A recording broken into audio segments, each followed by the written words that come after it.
Onlar gelsin. Gelsin ondan sonra çocuk alsın.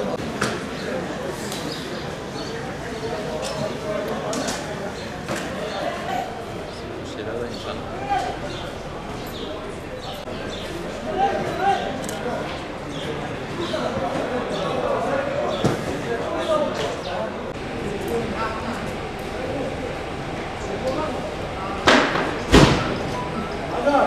Aynen bayram tatili için gidiyoruz.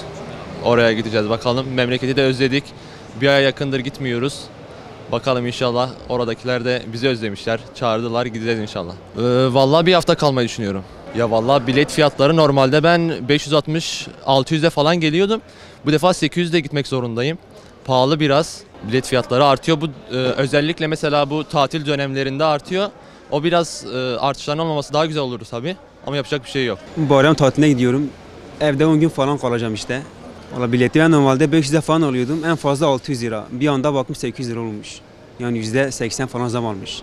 İstanbul'a gideceğim Diyarbakır'da dayımın yanına geldim. Biraz pahalı. Biraz pahalı ya. Çünkü şu an ben normal çalışmayan biri olsaydı bu fiyatları ödeyemezdi de. Yine biz dayım sağ olsun ben bile ödeyemedim. Dayım benim biletimi aldı.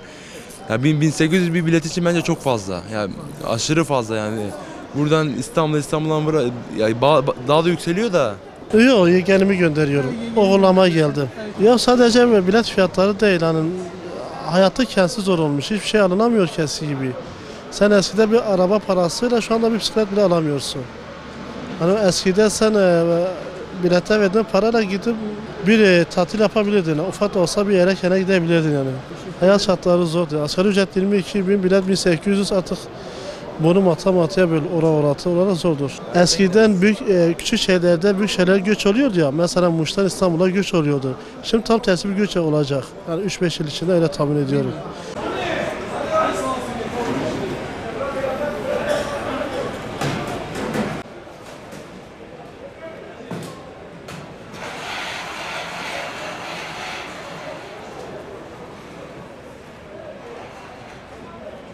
Yoğunluk boş, kuru kalabalık. Yani işin tadı tuzu yok. Hayat pahalılığı mazot yerinde durmuyor. Vatandaş mesela eskiden bir yerde bir uzak yerde akrabaları hasta olsaydı hemen 5-10 tane toplayıp gidip bir soralım. Bugün ne vaziyete geldi? Adam mesela ölüsü var. Telefonla baş sağlığınız gelen yolcu nedir? Ya çalışmaya gidendir. Yani çalışmaya gidip gelendir. Yani bugün İstanbul 1700.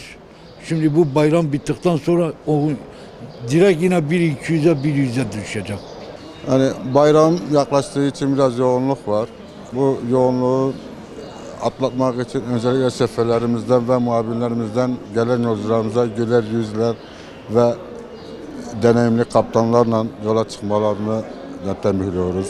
Zaten her yıl olduğu gibi 3-5 gün bayrama kala başlıyor. Eğer bunun ekonomik şeyini düşünürsek bazı vatandaşlarımız bilet fiyatlarından mağdur oluyorlar. Mazota göre ulaştırma da ona göre bir fiyat veriliyor.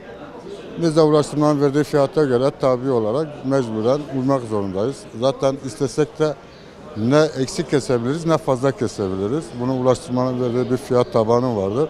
Engelli öğrenci ve çocuk hariç. Onun dışında herhangi bir eksik ve biletsiz yolcu bindiremiyoruz. Yoğunlukla ilgili bir şey sormak istiyorsan şu anda yoğunluk yok. Lakin bu bizim bayramdan sonra yoğunluk başlıyor. Şu anda arabalar 5-6-7 kişiyle gidiyor. Her yerde yoğunluk var. Gelişlerde ama gidişlerde bir şey yok. Yani yoğunluk pek eskisi gibi yok. Olsa bile zaten mazotla kurtaramıyoruz. İşkeniz zarar.